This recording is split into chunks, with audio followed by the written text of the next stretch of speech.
Milton Keynes was never meant to be ordinary. Planned in the late 1960s, it was a city built for the future, a place of green corridors and open skies, where movement was effortless and life could breathe. Wide boulevards stretch ahead, framed by trees planted with purpose, guiding you towards spaces of pause and presence. It is a city that asks you to look again, to see not just roads and buildings, but a canvas of ideas. As you walk, the structured lines of the city soften, revealing spaces where people gather, reflect and create. Spaces like the Milton Keynes Rose.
The people wanted somewhere not to just serve them on one day a year. They wanted something which served them all the year round, somewhere where they could meet, where they could protest, where they could celebrate, where they could commemorate. And so the idea of it being a sort of single-use war memorial or cenotaph moved during that period until the point where we adopted this whole idea of a sort of calendar of dates.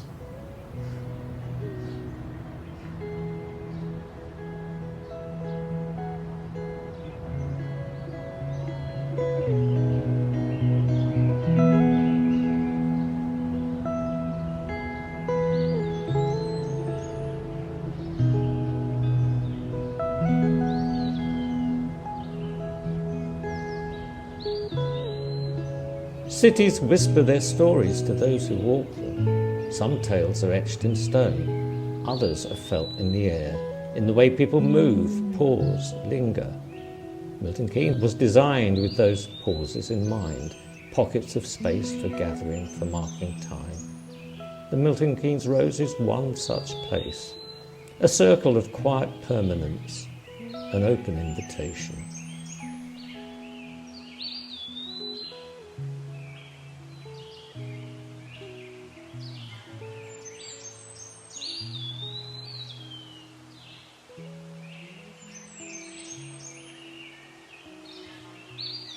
The brief was to do a cenotaph for the 21st century. Could it be a calendar of remembrance as well as a one-day cenotaph?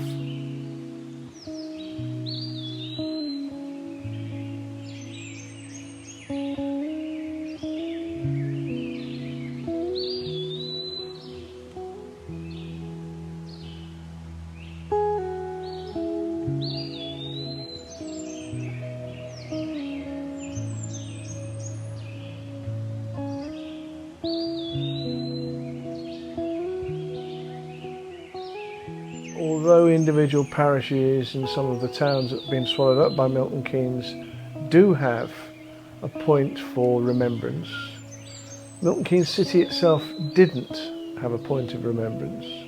And so the Armistice Day pillar in the Rose became very significant, and I think remains very significant for the life of the city, for the civic life of the city.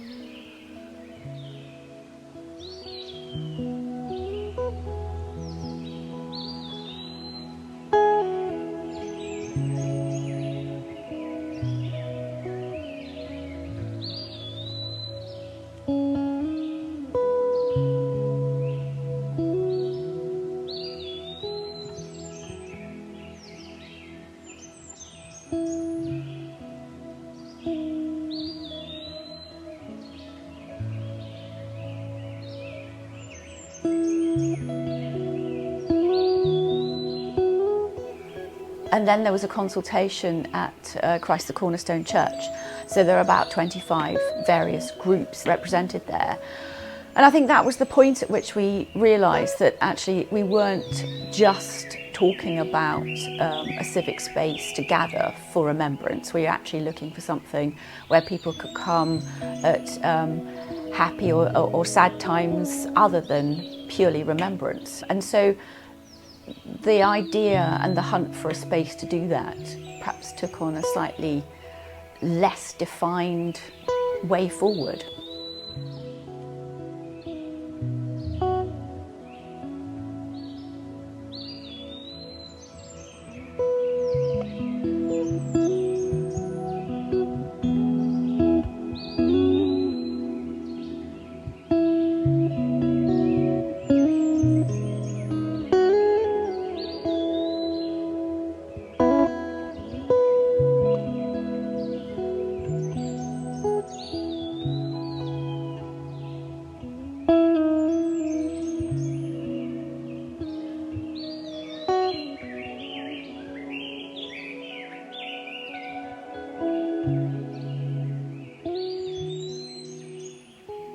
This needed to be bigger than just somewhere for armistice, where the idea of a perpetual calendar started to evolve, and that we'd do something to mark dates that were important to the people of Milton Keynes.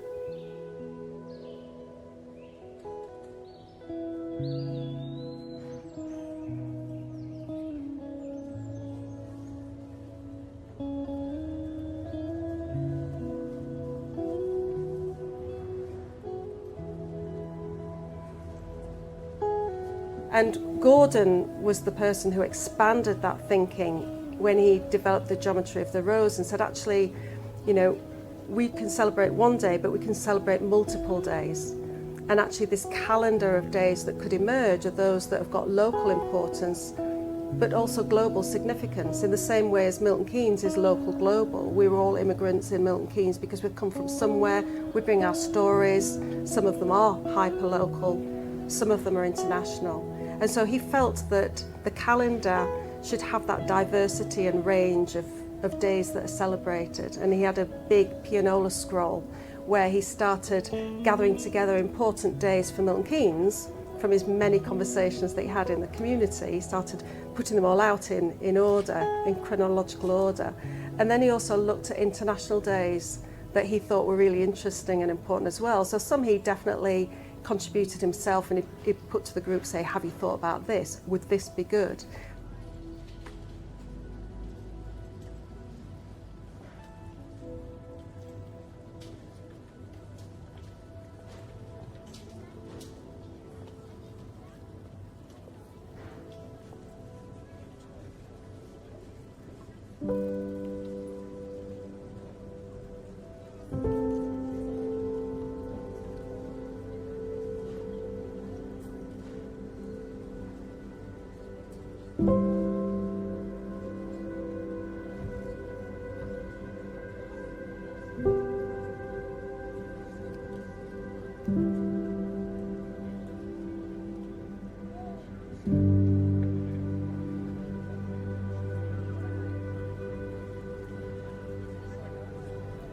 Milton Keynes wears its art in the open. Bronze, steel, concrete, figures rising from pavements, forms twisting through plazas.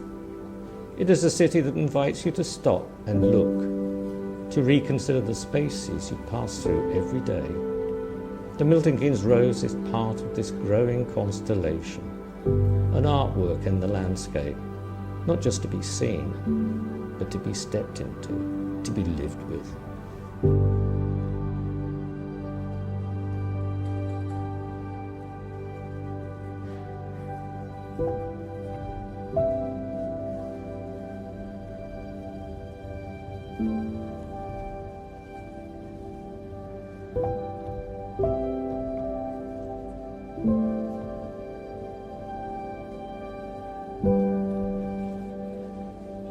I think from conception, from getting the Cenotaph Trust, which was formed in 2007, to its actual conception and its opening, was about 4 years, I think, something like that, 3 or 4 years.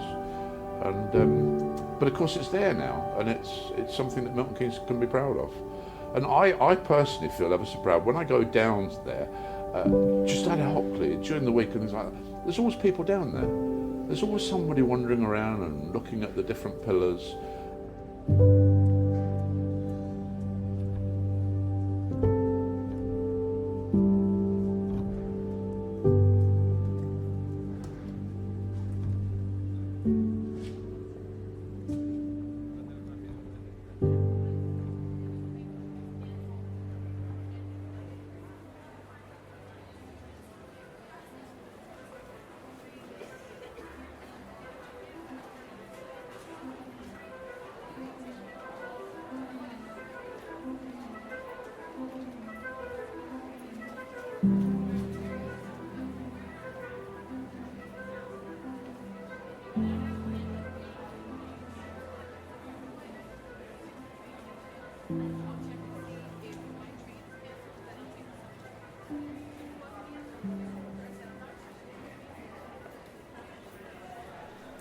The city's character is written in its public spaces.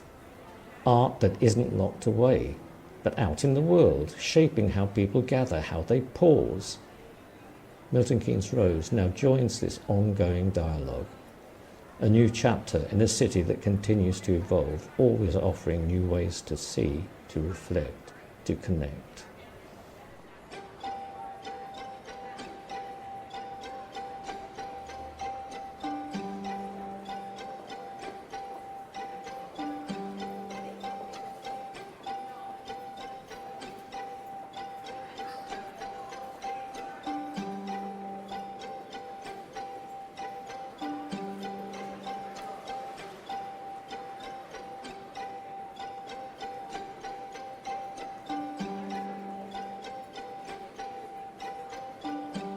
Incredible in terms of where his design ideas were coming from. So he was looking at mandalas, he was looking at other sacred spaces, he was looking at other memorials.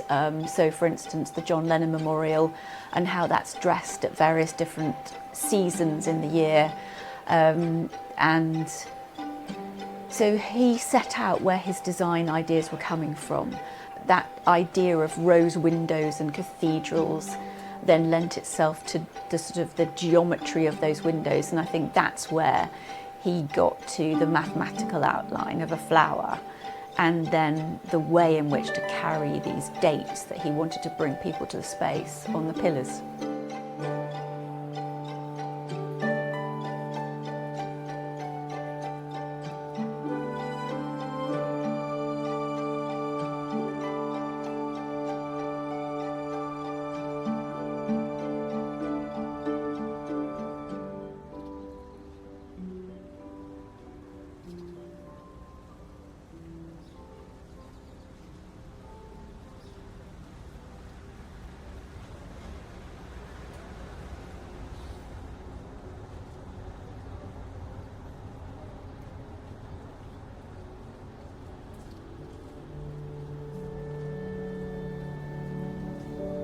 So everything was kept to the location. So that dictated the thing was circular to start with. Now that's a really strong shape. But as soon as I started the research, I discovered that circular was a strong and powerful shape. Globally, not just in Europe, globally, the power of the circle in sacred architecture in all kinds of societies reoccurs. I thought, well, this could be really useful. If people have shared this all over the planet for centuries in different cultures, there must be something fundamental to do with this shape.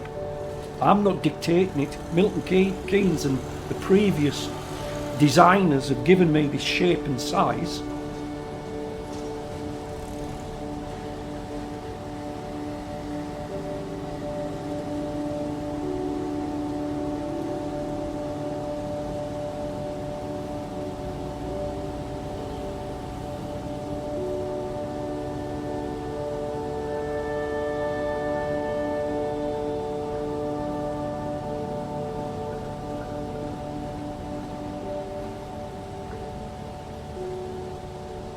Gordon did a fantastic job because it's lots of ley lines and all that, so just the pillars themselves, it's all mathematically controlled, and it's something that teachers can bring children along to, and not only can they remember, but they can learn something from it.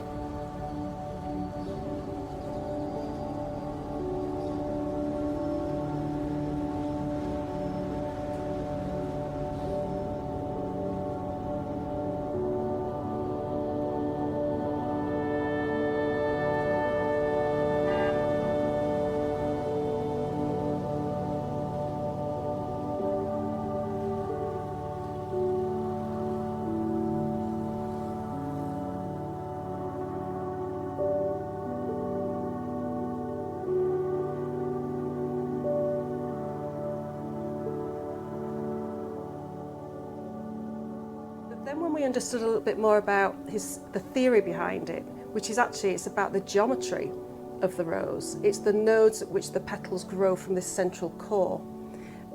It's the passion and place. It's the beauty. And it's very much around the spirituality of how you create ceremony around that geometry and the design. We began to understand where he was going with it.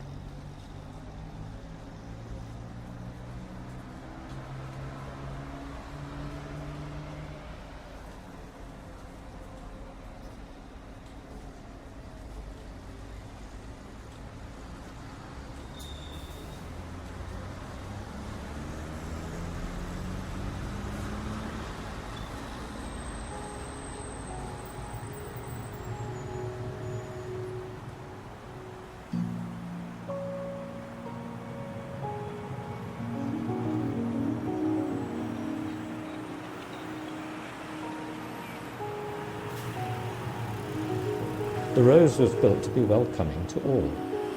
It's a place for big events, but it's also for the small, everyday moments. The quiet sit-downs, the time out from busy lives. It's a reminder that within this circle of pillars, every story, every moment finds an equal place.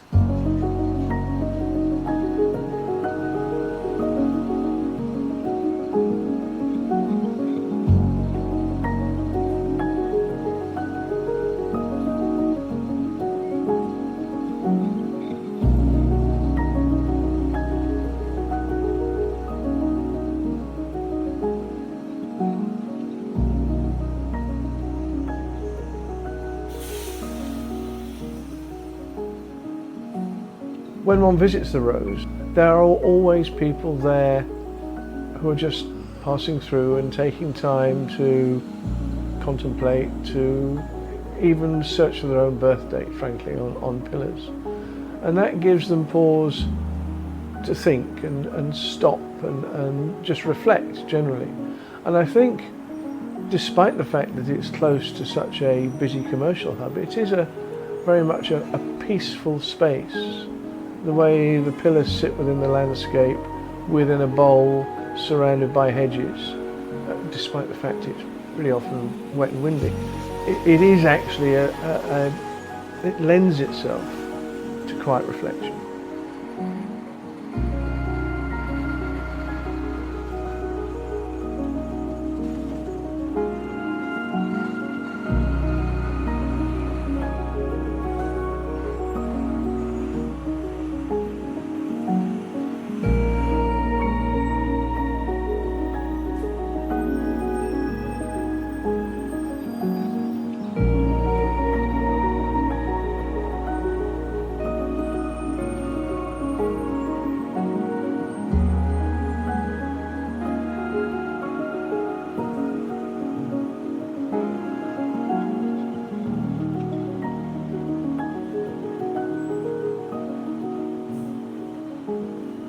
There are no walls here, no gates, no single path in or out, just space.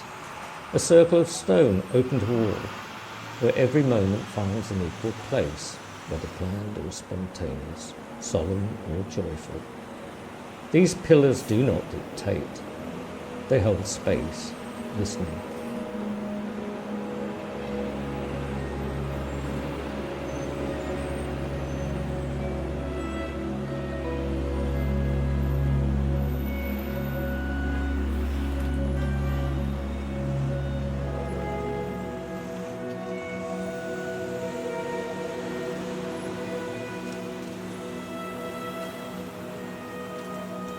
They rise from the ground like echoes of something ancient, something enduring. A modern Stonehenge, a sundial for memory. Their presence shifts with the light, sharp and defined in the morning, stretching long shadows at dusk. They stand, waiting until someone arrives to give them meaning.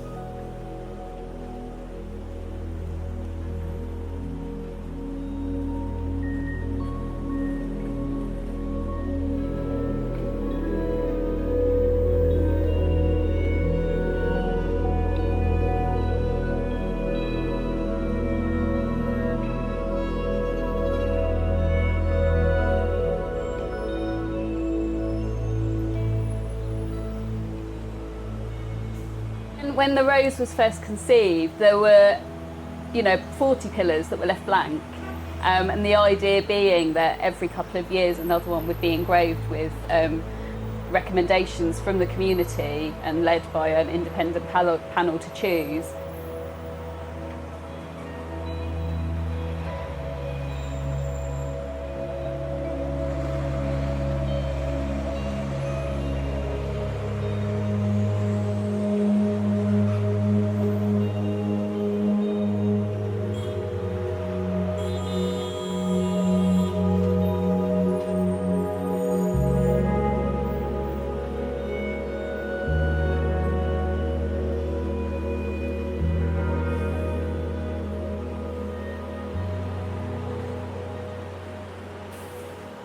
Then came the next stage of who got a pillar.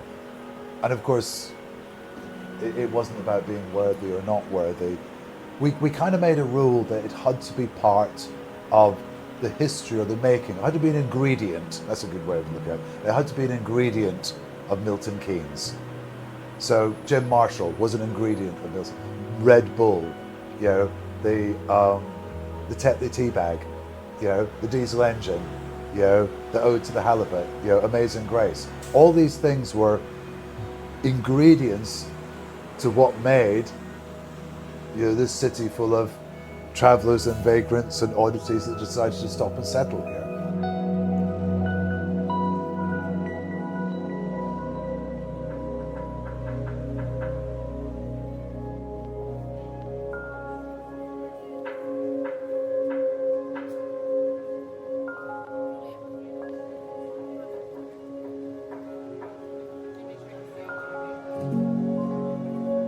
Every time you go back or every time you see it, there's something different to see and experience.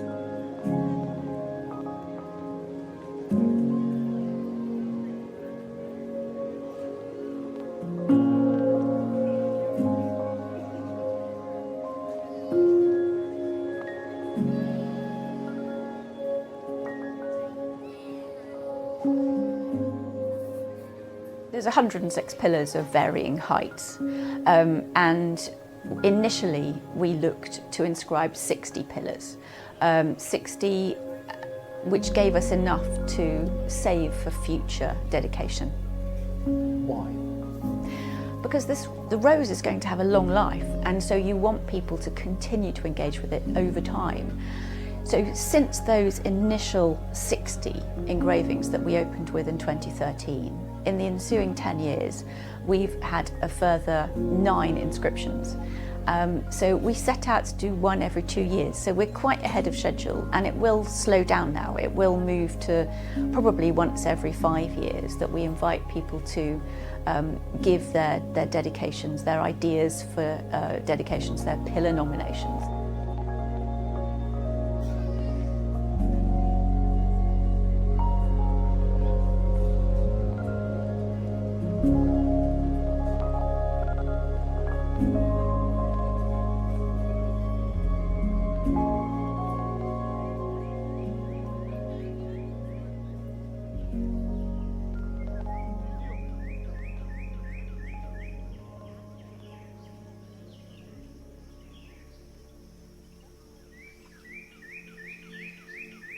I really started to appreciate how this piece was kind of almost pulling together Milton Keynes heritage. There's all kinds of things that people aren't really aware of, like the first tea bag being produced in Bletchley, and diesel engine day, and you know, all those kinds of little bits of Milton Keynes history that people don't think there's history here, but we've got loads. And actually the Rose pulled all that together.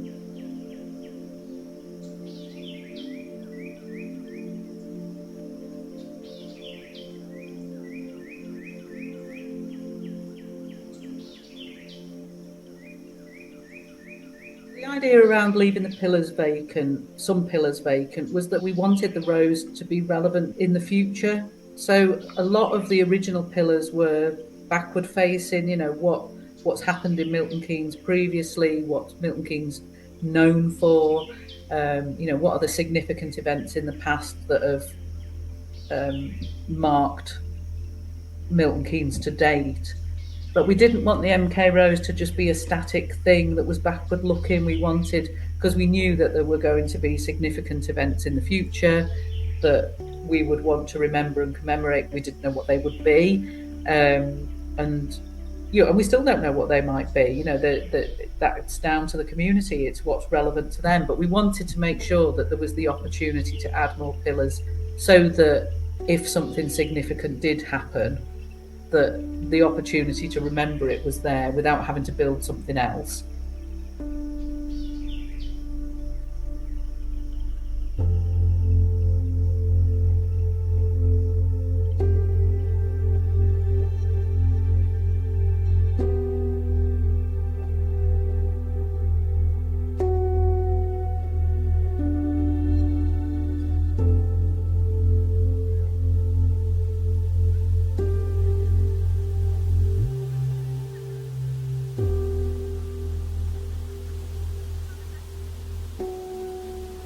Yes, I remember there was quite a lot of discussion about what those pillars should be, but we very much took the advice of Gordon and his team, and he spent he was so diligent.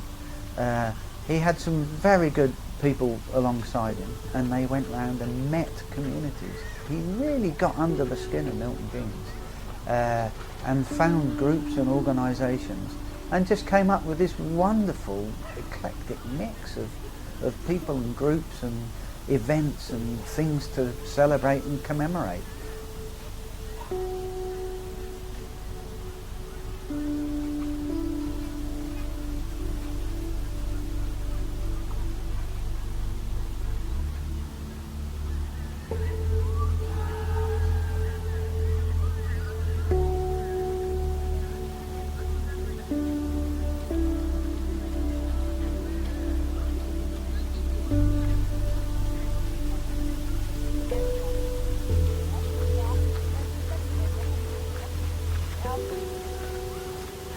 Future generations will be able to adopt the space and put their mark on it. There'll be stuff that we haven't even thought of yet that will be engraved, I'm sure.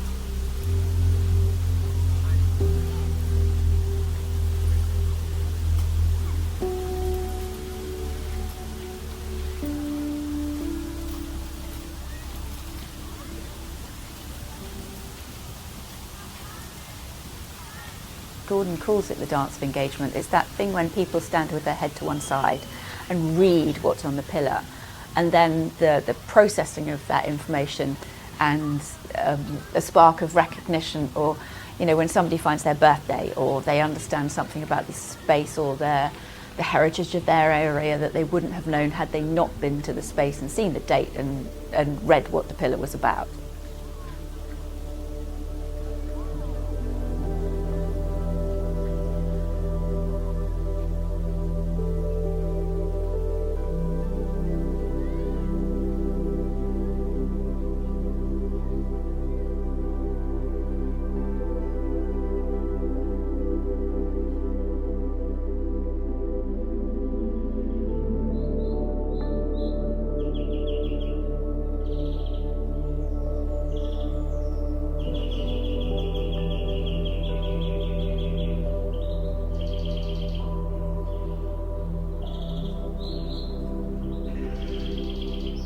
difficult concept to explain, but once you get somebody physically there, they get it.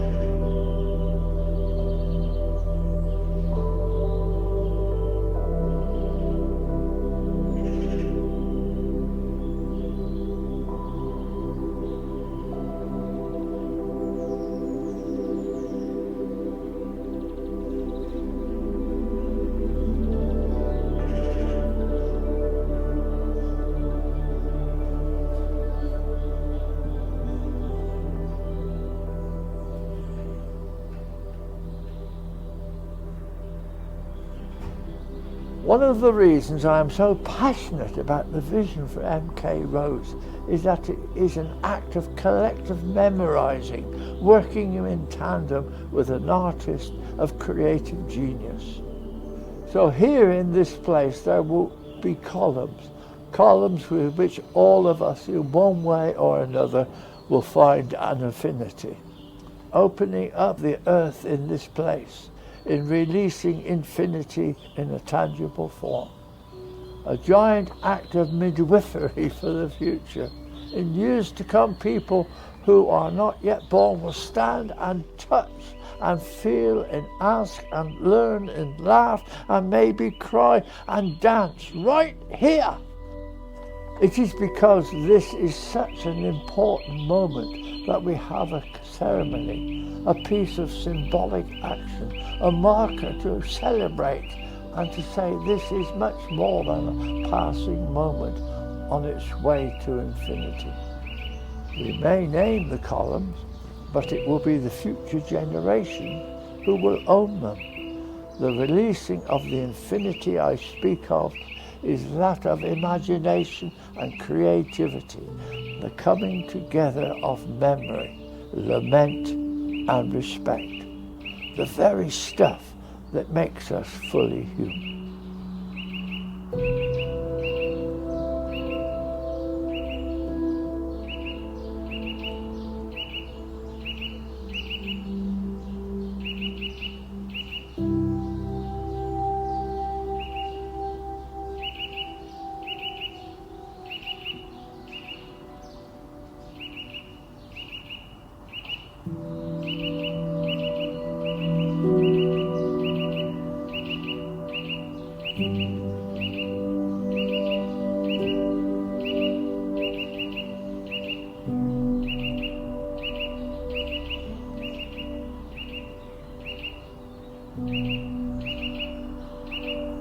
April to November 2013.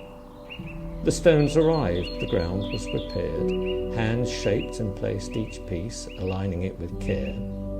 Through rain and sun, the work continued, each day drawing the circle closer to completion. By the time the final stone settled, the rose had already taken root, not just in the ground, but in the city's story.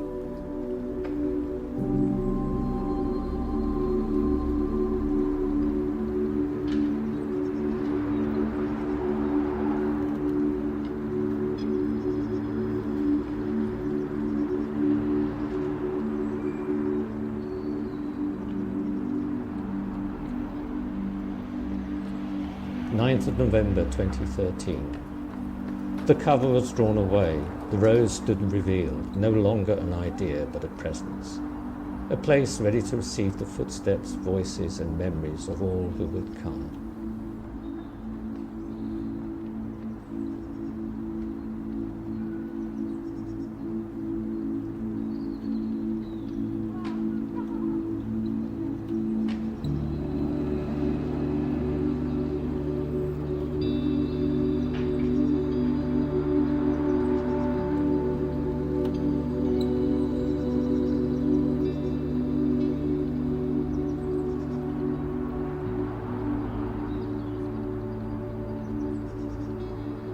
In the early days, we'd have very small gatherings, very small, as it was gaining its reputation and finding its way and finding, you know, what this space could be used for. And then more lately, it's become a real place of, there's something all the time going on.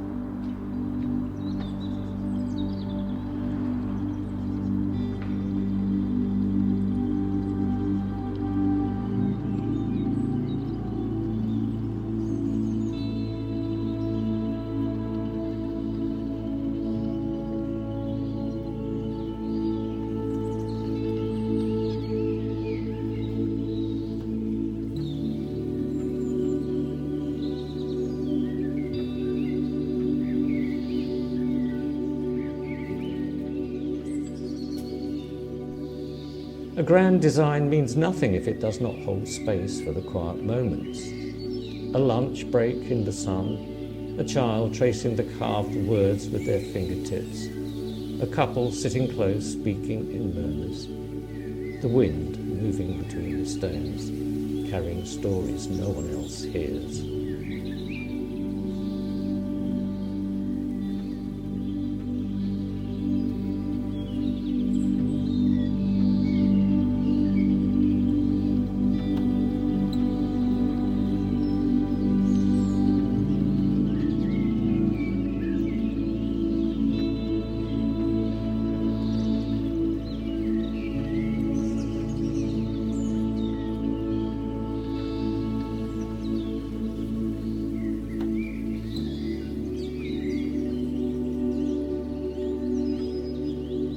I think the space does more than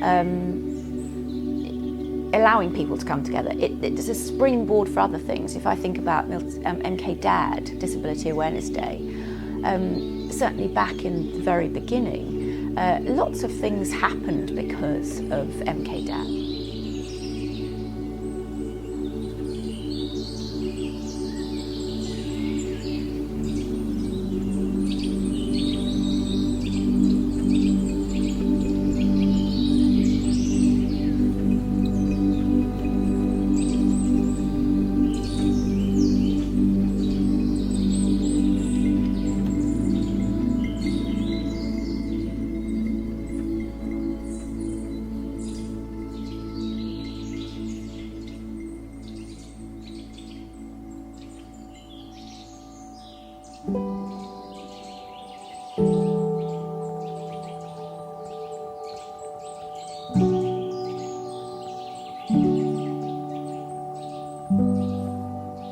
It's still at the beginning of its journey, but I think people do love it. It's seen as an iconic part of Milton Keynes now. You know, you see lots of imagery of it. You know, so I think it is starting to sort of become part of that cultural fabric of the city.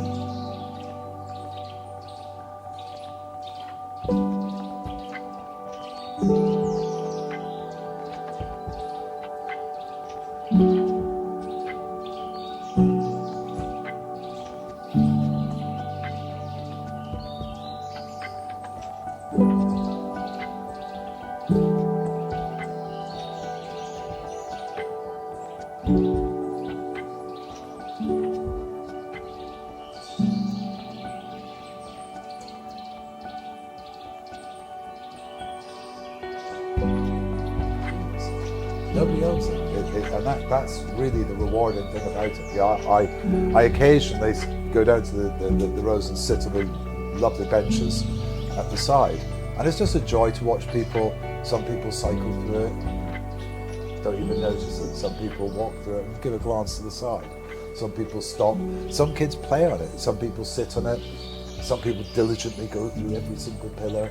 Some people go wafting through it, and then their eyes get caught and they stop. And then there's a little chat between the family, and then suddenly they're doing the dance of engagement. And to me, that's the rewarding part of it, that we've actually brought something that's maybe a bit new, maybe a bit different, but it kind of works. And I think that's quite fitting for Milton Keynes, because we were a bit new and a bit different.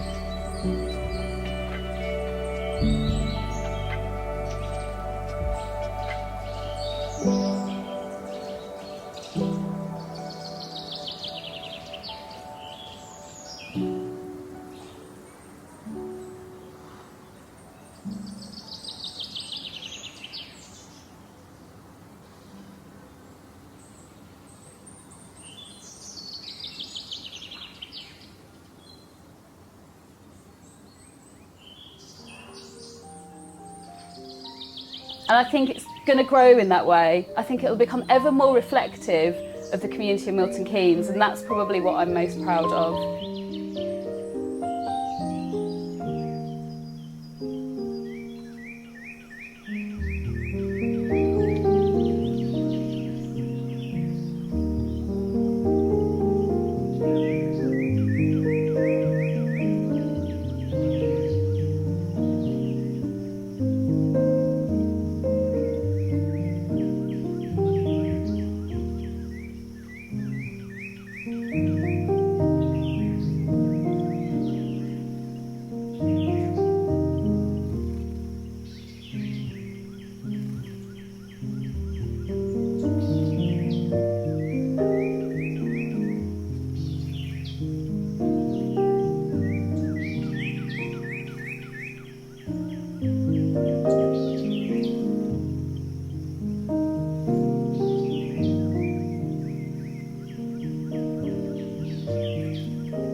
My measure of time, the things that I love, are things that are very old. You know, I'm interested in deep time.